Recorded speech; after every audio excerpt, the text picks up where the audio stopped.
Welcome to the Nerd Party. Hello, I'm Tristan Riddell. And I'm Matt Hansen. And you're listening to the Nerd Party. Talk nerdy to me. Welcome to Nerd Party.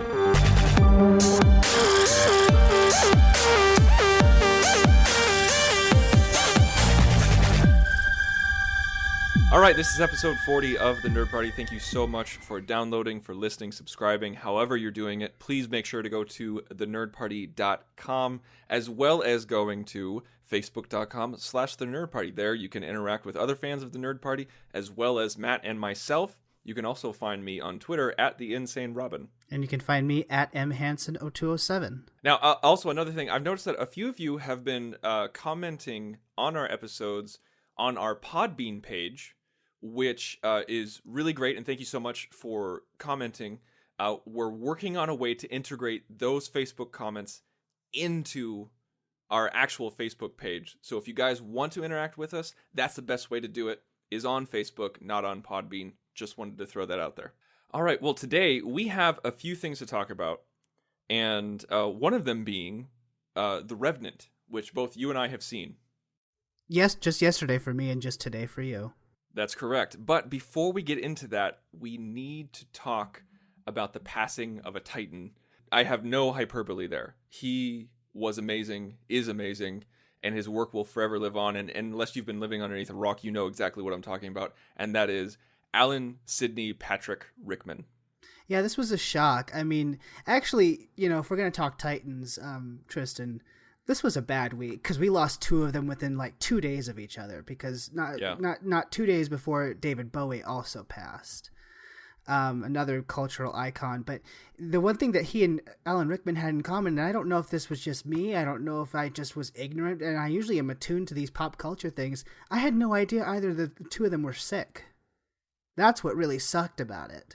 Yeah, I didn't know either. I'm sure they definitely kept it under wraps. I'm glad that people kept it under wraps, and I'm glad that the media didn't just pounce on it, because this is the type of thing, this is the type of illness that really should be respected and left to the family and friends of sadly the victim of cancer. And his was a pancreatic cancer, and he died at the age of 69. He was born in London, and he died in London, and for some reason that just made me happy. I don't know why. This man has traveled all around the world, been on stage all over the world, and been in movies all over the world, and he was born and died in the same city. So yeah, I mean, I understand what you're saying about, how it's good that the media didn't pounce on it, but then again, you hear someone, or you see someone in the pop culture not doing well, and it's kind of like when they're that big of a figure, you have a sort of grieving time where you accept that they're probably going to die soon. So it was good for the family that they kept it under wraps, but actually it hit harder when he died, because like I said, I had no idea that he was even doing badly. Well, yes, it did hit hard, but it's also none of our business. It is none of our business, but it's just one of those things where I was not prepared to wake up to that news whatever day I think that was Thursday. It was a Thursday or Wednesday. Yeah, it was the 14th, and yeah, Thursday.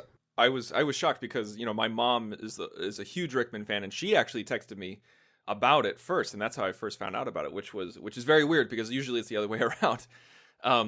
With us being on Twitter, usually news hits us the fastest as people who aren't on Twitter. Right. But yes, a huge loss particular to the geek community, because I mean, he was, of course, Professor Snape for a lot of, the millennial generation in the Harry Potter films, a role that was absolutely perfect for him, despite that he was not the first choice that they went for. Actually, I told this story on the Nerd Party before. They were actually courting Tim Roth for the role, but he made the wonderful decision to be in Tim Burton's Planet of the Apes rather than Harry Potter. That. I had completely forgotten that you told this story, but oh my gosh, I'm so glad. I'm a big Tim Roth fan, but I'm so glad that happened. Yeah, me too, because Rickman was perfect. But of course, I mean, I first was aware of him, I'm sure the way a lot of geeks remember him, and that's from the very, it was kind of a cult hit, but it's gotten a following over the years, Galaxy Quest, the Star Trek spoof. Yeah, Galaxy Quest. I'm sure that's one of the main reasons why we're talking about him on the nerd parties, because he's done so many great nerd things. But Galaxy Quest is held up so high in the nerd community. It was the first time I was aware of him because Galaxy Quest came out when I was 10, so hadn't seen Die Hard at that point, hadn't seen Robin Hood at that point. Was only aware of him from Galaxy Quest, and that's why I was excited when he was cast in Harry Potter, because I knew him as the guy from Galaxy Quest. My dad is a big action film guy, and so he would show me like the TV edited version of Die Hard all the time. So my first encounter with him was his first feature film, which is crazy if you think about that. Is that him playing Hans Gruber in Die Hard was his very first film. That's so... What a monumental film to start off with, especially your career as a villain. What a monumental character. I would dare say that even beyond just geeks like us, him as Hans Gruber will probably end up in a lot of film fans, maybe top 5 movie villains or most memorable movie villains. Oh, absolutely. I think so. He played it so well, and that voice, the way he played his voice is just like, Clay. My name is Clay. It's just it resonates with you. Well, I mean, it's a testament to the fact that the diehards had never been able to really recapture the magic of Rickman. They came close with Jeremy Irons, and the only reason they came close is A, it's Jeremy Irons, and B, they made the character his brother. Right.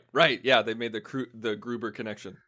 But no, none of them have been able to touch Rickman in the Die Hard villain department. Yeah, my dad is also a big Tom Selleck and Kevin Costner fan, and so I was kind of raised on Rickman because like Quigley Down Under, which is actually for those of you who haven't seen it, you really should watch it. It's a very underrated film. He's the bad guy in that one, and Tom Selleck is basically a cowboy, and in Quigley Down Under, the bad guy is, taking over land and, harassing the Aboriginals and everything like that. But it's really solid, and he does a great job. And in Robin Hood, Prince of Thieves, this movie... Now, did you actually get a chance to watch this one? Not yet. Not yet? Okay. You should, and I know you're going to. Because in Robin Hood, Prince of Thieves, this movie gets such a bad rap because of Kevin Costner. Is Kevin Costner a good Robin Hood? No. I cannot admit that he is. I like Kevin Costner a lot. I really do. I love him as an actor. I don't care what anybody else thinks. But he wasn't that good of a Robin Hood. But he was a good leading man in the film, but just not a good Robin Hood. And he couldn't do an English accent. And so it kind of took you out of it. But I think too many people rag on the movie just because of his accent.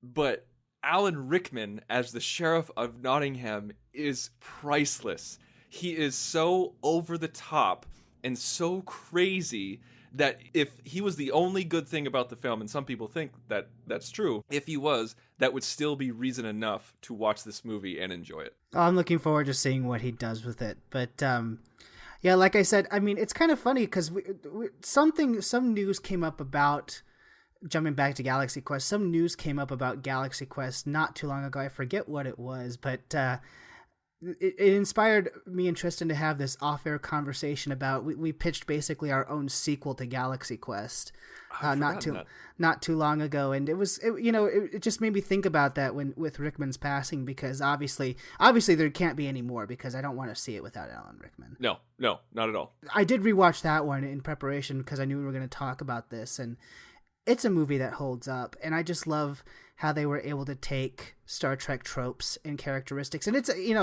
a lot of it is original series, but they managed to throw some next gen on there. I think that Sigourney Weaver is playing a combination of both Uhura and Troy, and I think obviously the pilot is supposed to be Wesley when the show was on, because he was the kid. He's the kid, yeah.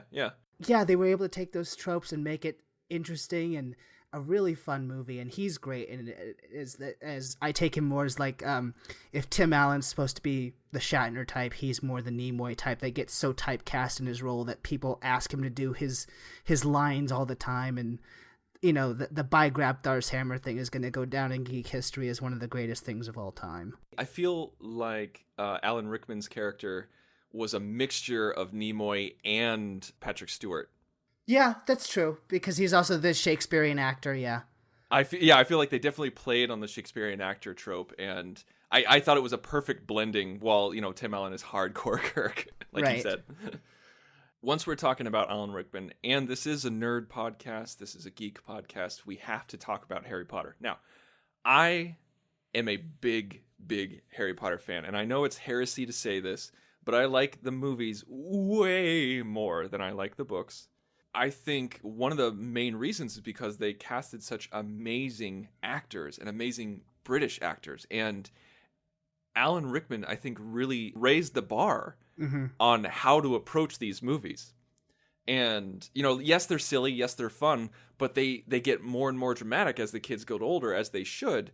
And a lot of people on set said that Alan Rickman was the first to treat the kids as adults once they became adults. Well, yeah, as a matter of fact, I don't remember specifically what he said. I just know that Daniel Radcliffe, the day that Alan Rickman died, posted a very nice message about his experiences working with him on the set of Harry Potter. And by all accounts, he was a very, very, contrary to a lot of his film roles, he was a very, very nice, open, caring person who treated everybody very well. It's so funny because, when you watch the first couple of movies, you're just kind of like, oh, like Alan Rickman, Professor Snape, whatever. He's just that ominous looking guy in the background. There's, not much to his character. It's whenever you hear the behind the scenes stuff, and I'm sure everybody's heard the story about how J.K. Rowling, when they were trying to convince Rickman to do it, like she talked to him individually and said, listen, Snape is not just a background character. There's going to be a lot more to this role, and you'll want to jump on it if you can. And he trusted her, and it paid off. Well, what's interesting about that is that, keep in mind, when Harry Potter the film series started, the book series had not ended, so really only Rowling would know where the role was going. So right. That's really interesting. I didn't know that about Rickman getting the part. And also, he was the only person that she told, if I'm remembering this correctly, about how the series was going to end. Okay, so she already had it in mind at that point. I don't think that's the moment when she told him. In fact, I'm pretty sure that is not the moment that she told him. But later on, they developed a friendship, and she told him, how it was going to end, and how after Dumbledore died and everything like that. Before the last release of the book. I mean, because he became a very, very interesting character. Now, I have to admit, I haven't.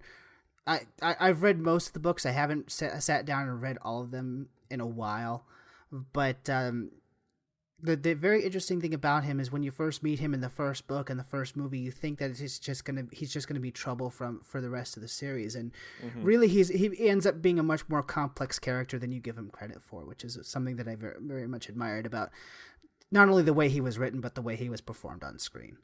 Very complex character, probably one of the most complex characters in the entire series. And what's great is that this is, like most people probably know him as Severus Snape, but the thing is, even if you're not a Harry Potter fan, you know who Alan Rickman is because he's been in such great films and he's done so well in so many great films.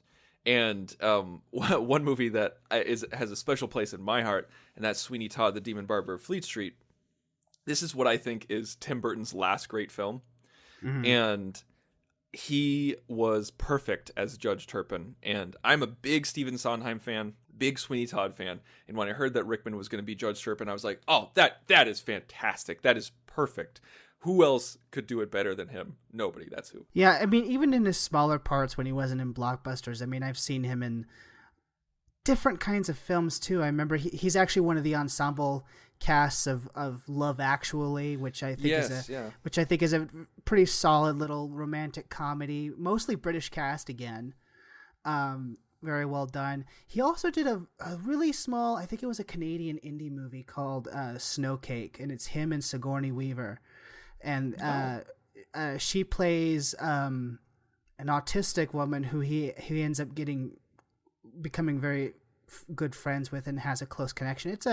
I haven't seen it in a long time, but my memories of it, it's a very nice, heartwarming little film. And of course, you got two really great leads in Alan Rickman and Sigourney Weaver. So, I definitely have to. I've never even heard of that. I definitely need to check that out. Then, those are two of my favorite people. Yeah, he's been in a lot of smaller stuff and a lot of great material. And not too long ago, he released a short film that he was in, and I think it's called Dust. And I'm not going to spoil anything for you if you haven't seen it. Just look it up. Look up Alan Rickman short film Dust. Okay. And you'll be very pleased that you watched it. Watch it all the way up until the end. You got to watch the entire thing. Okay. It is well worth it. You've intrigued me. I will look forward to it. But obviously we're going to move on to our topic on The Revenant, but it cannot be understated how profoundly we will miss Alan Rickman, and I'm just grateful that he left behind a number of great performances that we'll continue to enjoy. Absolutely. I feel like when I first heard the news, my gut reaction was our culture has been robbed, and that is what it feels like, is that our culture is missing out because he's no longer with us, because I felt like there could have been and should have been so many more great works from him. But like you said, he left behind some amazing ones, and we're thankful for the art and for the performances. Okay, so The Revenant came out December 16th in limited release, and then December 25th in wide release. And this had a budget of $135, and as of right now, I believe it's at $150, something like that. So it's already made its budget back, and it's still got a ways to go. And keep in mind, it just got nominated for Best Picture at the Oscars and is currently leading the the most Oscar nomination count of this year. So it's going to get a boost in box office. It'll stick around for a while. I think so too. And the how do you pronounce the director's last name? He's Alejandro Iñárritu. Oh, thank you. I knew that you would know how to pronounce it. I think he outdid himself. I think this is a fantastic follow-up to Birdman, because a lot of people, after Birdman came out, like he got Best Director, it was nominated for Best Picture. Didn't it win Best Picture? It won Best Picture, yes. It won Best Picture, yeah. And so I think a lot of people were like, okay, well, how do you recover from that? Like how do you do better than that when it's the Best Picture and you get Best Director? The answer is you make a completely different film. Exactly. Yes, you make The Revenant is what you do. And I think, and I'm glad that this happened, is I think one thing that really pushed him to do something different is because the beauty of Birdman was how it pushed the limits technically in filmmaking with all of the Steadicam shots, where it was an appearance of one continuous Steadicam shot. And with The Revenant, I think the hook, at least from a technical standpoint, was that no lights were used. Yeah, that's the thing I kept hearing about. So this is all natural daylight and, night, whatever you want to call it. Firelight. Yeah, firelight. So yeah, that was truly impressive. Now, obviously it sounds like you love the film. I also really enjoyed the film as well.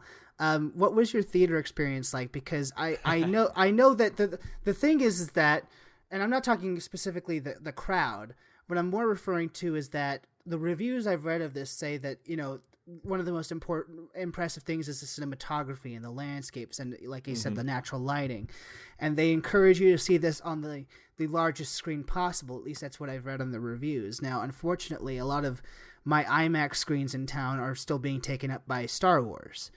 But I was able to find one, not an IMAX, it's one of those quote-unquote premium large format screens that are, IMAX but not. Mm-hmm. I was able to find one theater in town whose premium large format screen was playing The Revenant. So that's what I saw last night, and I'm glad I did, because having the big screen and looking at the landscapes totally was so more immersive. I really enjoyed that. Oh, absolutely. I think this film, if you guys haven't seen it yet, this film is important to see on the big screen. I don't say that for everything. There's a lot of things that I like. People say that about a lot of movies that I don't agree with. I don't think every film needs to be seen on the big screen. I remember watching Avengers for the first time going, I could watch this at home. And I know a lot of people think I'm crazy, but with The Revenant... You're wrong about that, but I agree with you on the bit. I agree with you on the my podcasting podcasting thinks I'm crazy. But with Revenant, you have to see this on the big screen. I knew this going into that this was going to be a big cinematography movie, and the hook with the natural lighting, it needs to be seen on the big screen. And thankfully, they just opened a new theater right down the street from my house at our mall, and I heard that they got like a state-of-the-art laser digital projector or some crap like that. And I went on Fandango to order the tickets, and it had reserved seating. It had reserved seating, Matt. So did mine. The only way you can get that is if you go downtown to like 1 or 2 theaters for me.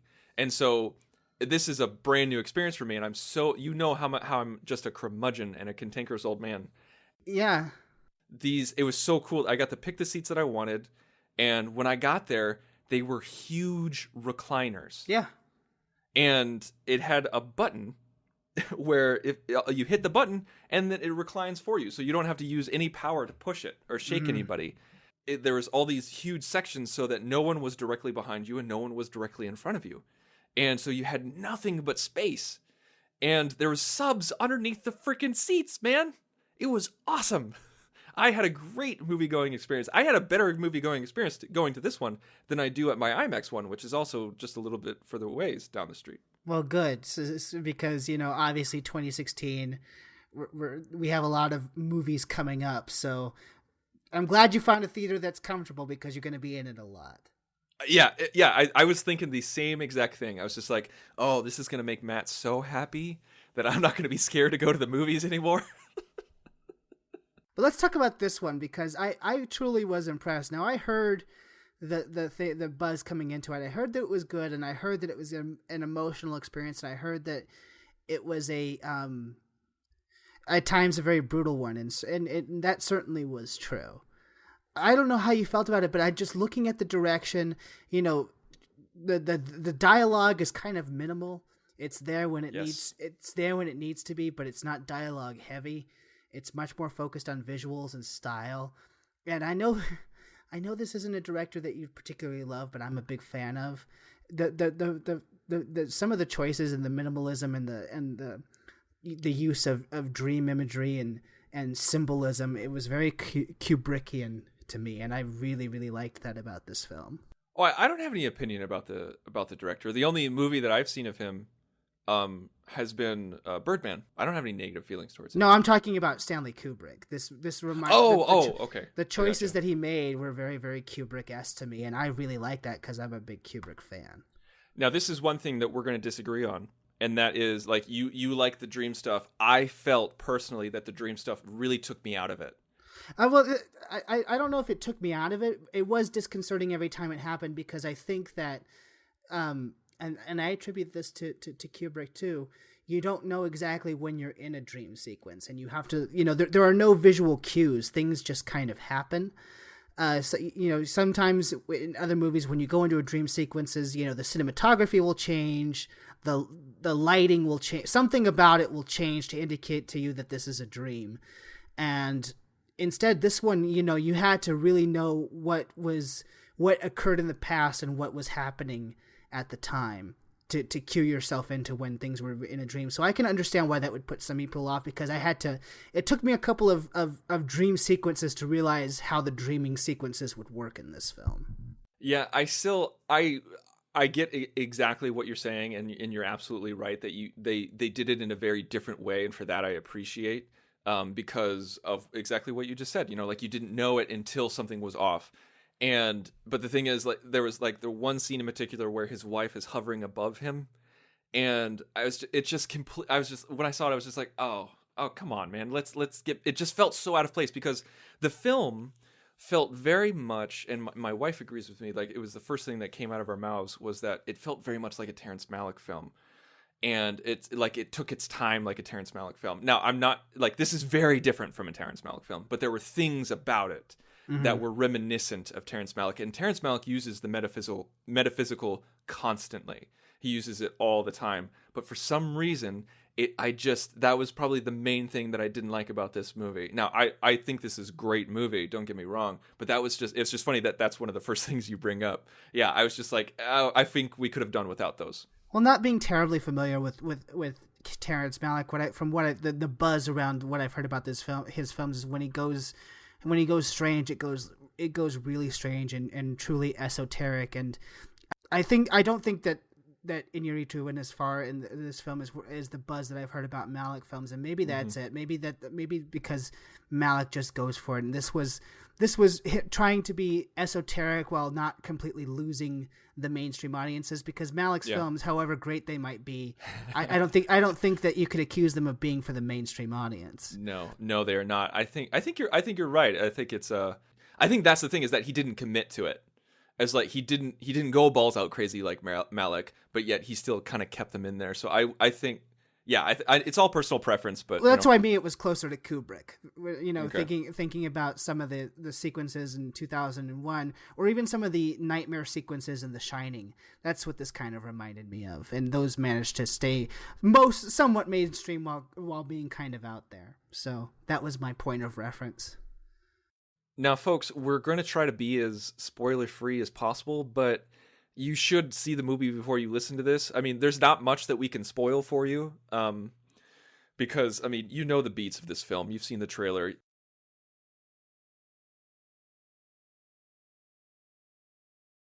Yeah. But we will try our hardest not to give anything away, but we definitely do believe that you should watch the movie before you listen to this. Now, performances. Let's talk about the performances. Mm-hmm. Leonardo DiCaprio, as always, does an amazing job.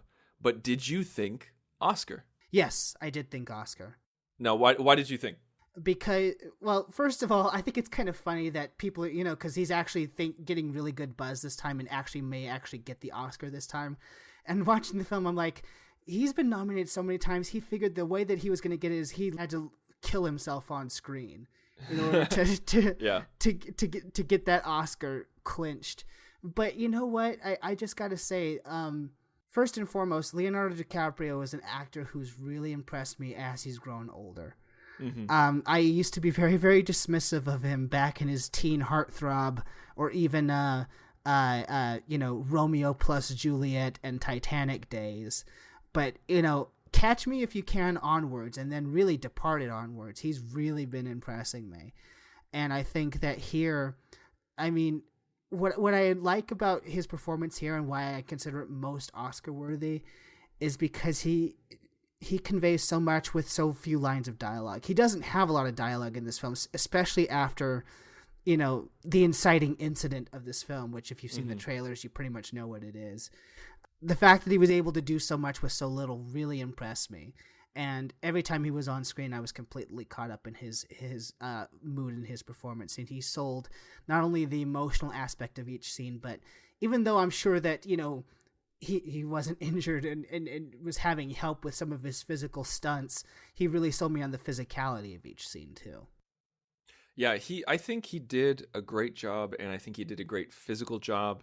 I think you could definitely tell that he was putting himself through the ringer for this film. But when I was watching it, it didn't really scream Oscar to me, because everything you said is true. Everything you said is correct. But it just, for some reason, I guess I need more of a vocal performance in my Oscar nominations.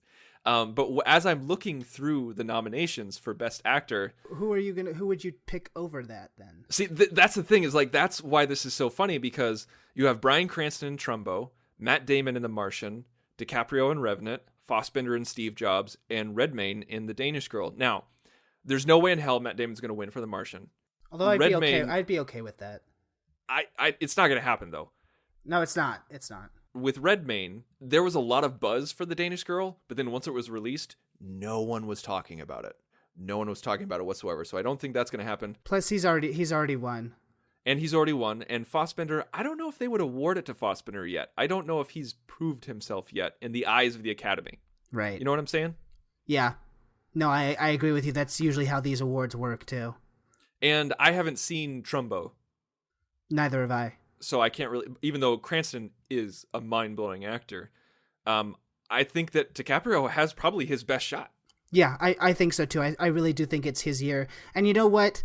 That's why I'm okay with it, because it's like, I think it was actually deserved this time. I actually like this performance more than some of the other performances he's been nominated for, including Wolf of Wall Street, which was the last one that he did that everyone got so buzzed over. And I thought he was good in it, but that one, I didn't want him to win for that one. I would like him better to win for this one. You know what? When you put it that way, yeah, I agree with you. I think his performance in this is 1,000 times better than that last one. And yeah. If I had to pick between the two, it would be this one. Well, and like I said, the distinction about the last one is I thought he was good in The Wolf of Wall Street. I just didn't think The Wolf of Wall Street was as amazing as people were saying. This one, he's really good in it, and the movie is really good. So to me, that's better for him to win. Now, Tom Hardy, There were times when I felt like I could understand him more in The Dark Knight Rises than this film. You know what?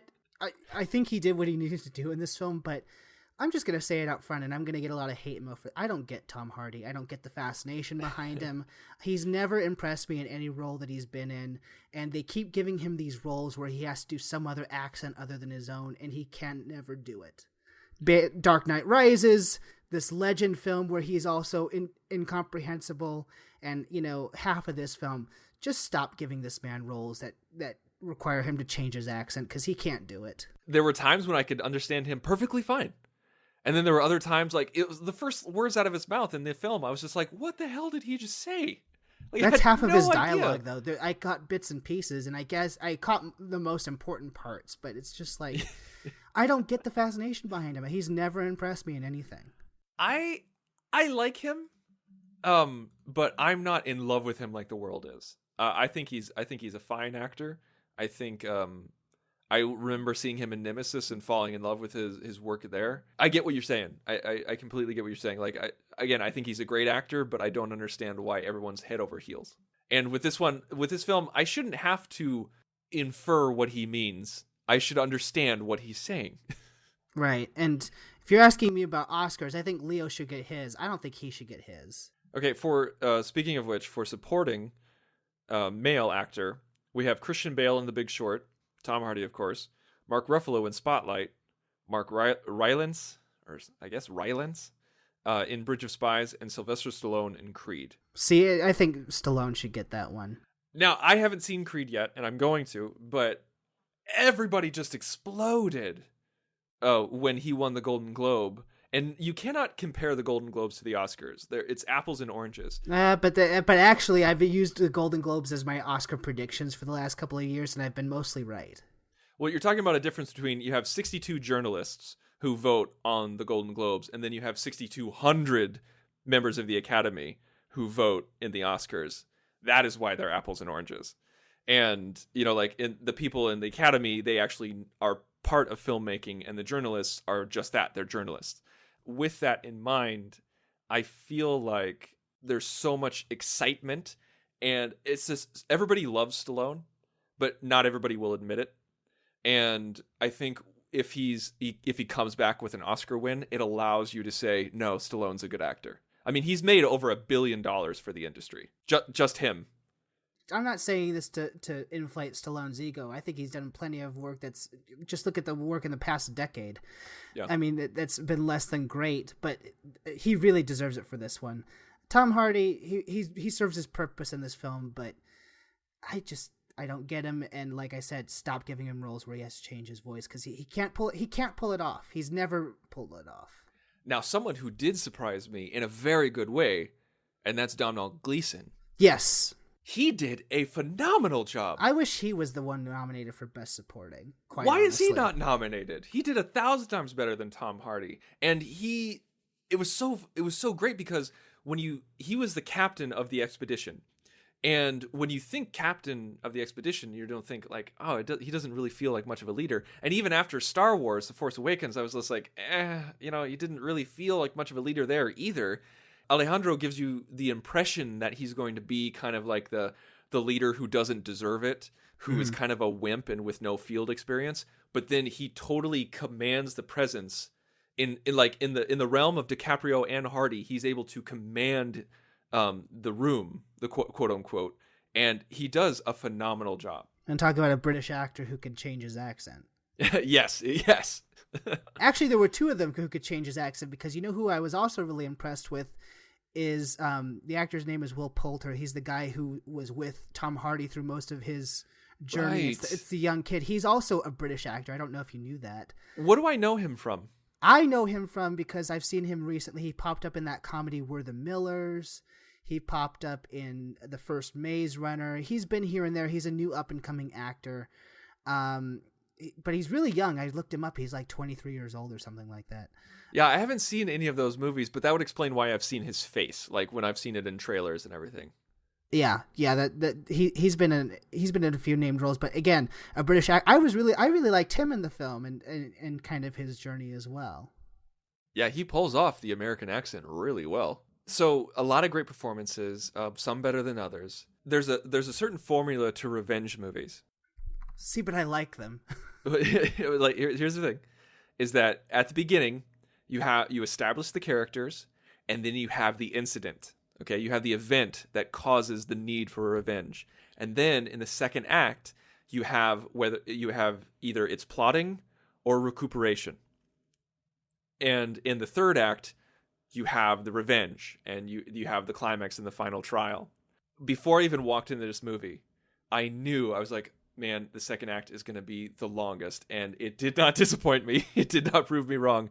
The second act is so long, and I'm trying to wrestle in my mind because this movie is very much an experience. You go through the experience with Leonardo DiCaprio, and you feel every scratched knuckle, every slice, every broken bone. You feel it with him. And so I'm trying to figure that out, because there's one thing that I say a lot about Sofia Coppola. I don't like Sofia Coppola as a director, but with Sofia Coppola movies, you experience everything the protagonist does. If the protagonist is bored, you're going to be bored. If the protagonist is happy, you're going to be happy. And so I tried to think, did Alejandro make it a long second act for that reason? And so I'm trying to balance that out. But my gut instinct is saying this could have been a much shorter movie and had the same effect. What do you think?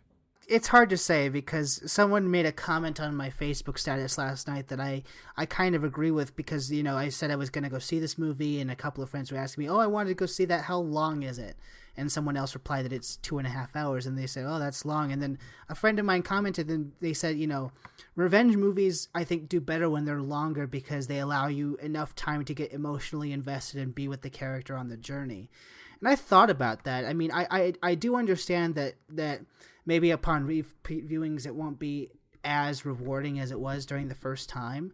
Mm-hmm. But I was with Leonardo DiCaprio through a lot of this film, and seeing him go through his different trials. I mean, I think it's interesting to see a revenge film where it's usually someone is either wronged or, I also watched speaking of revenge films, I watched the 2 Kill Bills for the first time this year, leading up to Hateful Eight.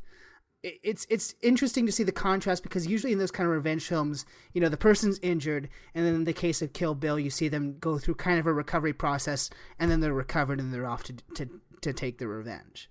Right. This one, I liked seeing how it took a long time for this man to get back on his feet, and he was never 100%. No. After the bear incident, shall we say. So I think that the languishing pace, it may suffer upon repeat viewing, but I think on first experience it allowed for something very visceral and for some very I don't know what the word would be, but I was, by the time we got to the climax, I was very, very much emotionally invested, just wanting him to take out Tom Hardy so badly. Not because I didn't like the Tom Hardy character, just because Tom Hardy's performance. It's the fact that you really want him to win at the end. Yes, you definitely are invested, and that fight. And I'm not ruining anything because that it's coming.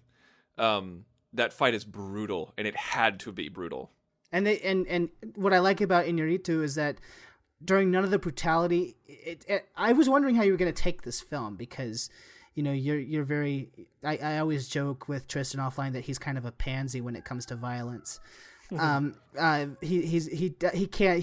The poor man can't stomach too much violence. Otherwise, it makes him feel uncomfortable. It's gore I don't like. Violence is fine. Gore I don't. Well, like. But even still, I mean, Iñárritu's is uncompromising. I mean, he will show you the viscera of people getting hurt. I mean, I saw intestines. I've seen, people's limbs get chopped off in this film.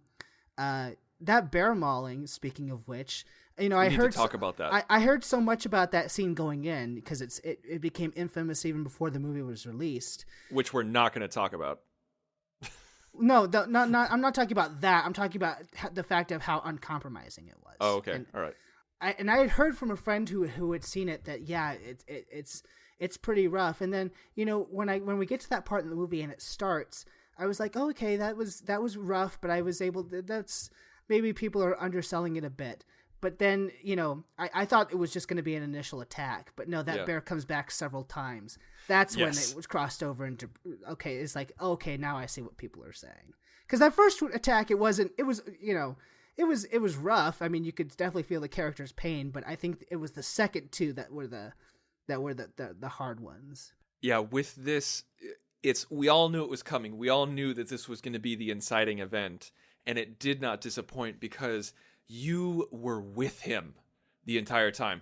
There was no cutting away. There was no, there was no, camera moving off of the event. This attack was very much like the rest of the film. It was unabashed and unrelenting. There was a few times when Alejandro would kind of hide some of the action just because there were certain things that you didn't need to see. But with this one, he wanted the audience to be right up against it. And you were on the edge of your seat. You were gripping your wrist because you felt the pain and you were scared. And also, that CGI was amazing. Yeah. Yeah, it was good. It's Fox who did the same kind of great CGI with their Apes films, so no wonder this looks as good as it does. Did Weta do this? I don't know if Weta did this, but it looked fantastic, and you get to see the full attack, but like you said, he doesn't show you anything that you really don't need to see, but he conveys those things anyway. I think when when the scene crossed into brutal territory for me is when the second attack begins and he tries to shoot the bear and it comes back. The first thing the bear does is pretty much claw his throat, and you get the sense that his throat has been cut open, and he hides it with his hand, obviously. Yeah. But that's when it was like, ooh, that now this is getting really bad. Yeah, this guy was through so much, and I just looked up Weta, and they didn't do the Revenant, and I don't know who did though. But whoever did it did a phenomenal job, because when you see it, you know it's CGI. Okay, we all know that it's CGI. That's fine. Right. That there's no way around that. But it was real enough to envelop you in the experience. And speaking of that injury, I think aside from the bear mauling, I think that time that I really got kind of, I reacted to something very viscerally is there's a scene, and this is not really a spoiler unless you consider certain little things spoilers, but there's a scene where he has to cauterize that throat wound. Yes, that is an amazing scene. And that's what I reacted to, that pretty viscerally. I mean, not out loud, because I don't try to make noises when I'm in the theater, but I was sort of biting my finger as that scene was happening, because I knew what was happening as soon as he lit the fire. Yeah, that's the thing, is that like when he's again, this isn't ruining anything, but like when he had such a bad injury on his neck that he knew that he was going to bleed out, that if he didn't do something, and the moment that he took the gunpowder and put it onto his neck, I was like, that is so genius, and this is going to suck. Right. And what was interesting is like the scene before that, they had shown that he tries to take a drink of water, and you see that he is still bleeding out from that neck injury. So obviously he has to do something about it. And like you said, when he puts the gunpowder on, I was bracing myself, because I've seen cauterizing scenes in film and TV before. They're never fun, but this was pretty intense. But it was the creepiness of sticking it in your throat that was. Yes, that's what made it even, like, because if it's on like a dude's arm or his leg or something like that, or even his hand, you could be like, oh, I bet that sucks. But it was on his neck. Oh, speaking of which, makeup. This deserves all the awards for makeup. Definitely. Those injuries looked real. Okay, when he came out of the grave, the injuries on his fingers, on his knuckles, how did they do that? I don't know. It's amazing. Also, I mean, when they're first treating him and they open his back and you see what exactly the bear did to his back, that looked like actual surgery footage. Yeah, it was spot on. The special effects, the visual effects, and the makeup effects were all working in tandem and in unison, and it was phenomenal. And, okay, so we have to talk about the cinematography, because one of the biggest things about this film is the cinematography. Now, obviously, this, Emmanuel Lubezki is going to win. And He's I hope so. He better, or there's going to be a riot. And there's another reason why this film kind of makes you think about Terrence Malick is because he is Malick's cinematographer ever since The New World in 2005. He's done here are some of the movies when you think great cinematography, you think him because here are some of his best films. Birdcage, which I mean, it's not a cinematographer's film, but I love that movie. You have Meet Joe Black, Great Expectations, Sleepy Hollow, You Tu Tambien, You Tu Mama Tambien. Y Tu Mama Tambien, yeah. I know I butcher that every single time. I can't say it. Lemony Snicket's The New World, Children of Men, and The Tree of Life, To the Wonder, Gravity, Birdman, Knight of Cups. Oh, he shot Gravity? Yeah, he shot Gravity. There's no wonder this looked as good as it did. Now, granted, he didn't do too much for Gravity because most of that's digital. Don't you try to take away Gravity from him. That movie looked amazing. I'm not arguing that. I'm not arguing that at all. I'm not. That's a discussion for another time. So this, using all... No! Go orgasm over Children of Men again. No! I might. Because it was amazing. It was mind-blowing. Everyone should watch Children of Men again. Okay, so this movie, the cinematography is more of a character than Leonardo DiCaprio. This molds the film. If this was done by a different person, this would be a completely different film. And his thumbprint is all over it. And I don't know what else to say other than it's positively gorgeous. It could be one of the most gorgeous films I've ever seen. Yeah. I think that's why there's so much emphasis on the establishing shots and shooting the scenery around it. I mean, was this actually shot in where it was supposed to take place? Yeah, it was filmed all over the place, but mainly in Canada. But it was also filmed in Argentina and Montana. Let's see, Arizona, Mexico. Yeah. It was shot all over the place, but mainly in Canada. You know, it may have been shot in Canada, but I'm pretty sure that's not where the story's supposed to take place. I'm pretty sure I read that this is set somewhere in the, in what is present day United States, somewhere in the vast territory of the Louisiana Purchase. And I think if I remember, because this is based somewhat on true events, that this took place in the, the Wyoming, Montana. Yeah, it was a beautiful area, but it also... Even though, there are certain times when you see a movie and you are stricken with the landscape's beauty that you forget how harsh it's supposed to be for the movie. You do not with this movie. No, I mean, like I said, half the movie is spent with at least DiCaprio and other characters, but mostly DiCaprio because he's on his own, just freezing in the middle of a blizzard, and this movie never lets you forget how harsh the conditions are. And he totally pulled a tauntaun in this movie as well. I know. Again, viscerally too. I mean, I got to see what the inside of a horse looks like. Yeah, he if he had a lightsaber, he would have commented on how he thought it smelled bad on the outside. But they pull it off without making it. You're going to think about Empire Strikes Back, but it's not like it's a ripoff. Like he was mainly using the rib cage as a shelter from the elements, not to keep him warm until he got a shelter built, like an Empire on Hoth. But it works. It works. Right. And, it was slightly comedic in Empire. There was nothing funny about this, and it's not supposed to be. No, pure survival in this. And it's, there was more than a few times when he ate raw meat, and I just kind of went, "There's a fire right over there." I know, that's what I kept thinking. Is everyone has blood on their faces. It's just can't we just put it over the fire for 2 seconds? There's literally a fire to the left of you. But then again, this is why I'm not good in a survival situations, because it's ew, I can't eat raw meat. That's gross. I was actually thinking about that, because you kind of put yourself in his shoes. You're like, what would I do? Would I survive? And the answer is always no when it comes to me. And when it's just oh God, I need food. I'm starving. Well, all I have is this onion. Oh, I don't really like onions. Do you have anything else? That river water looks dirty. Do you have any bottles? Yeah, but only Ice Mountain. I don't give me the Nestle stuff because I won't drink it. That's me in the wilderness.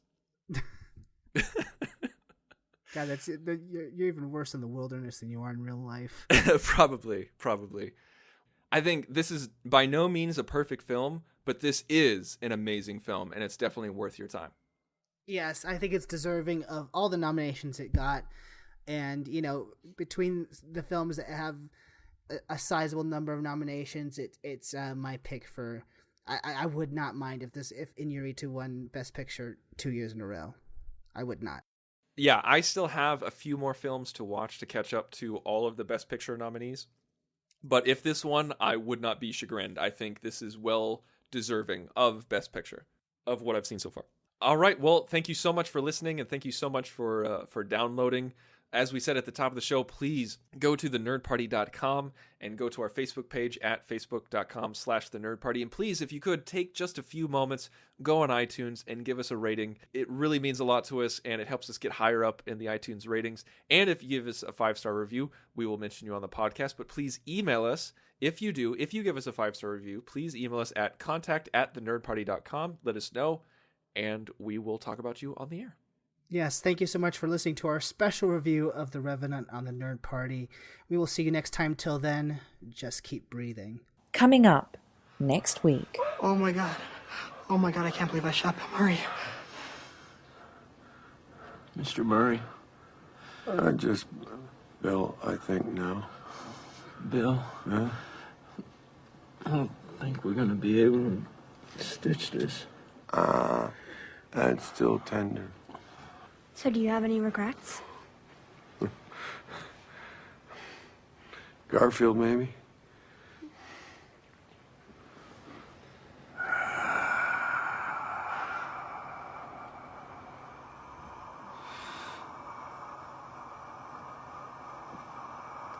Join the revolution. Join the Nerd Party.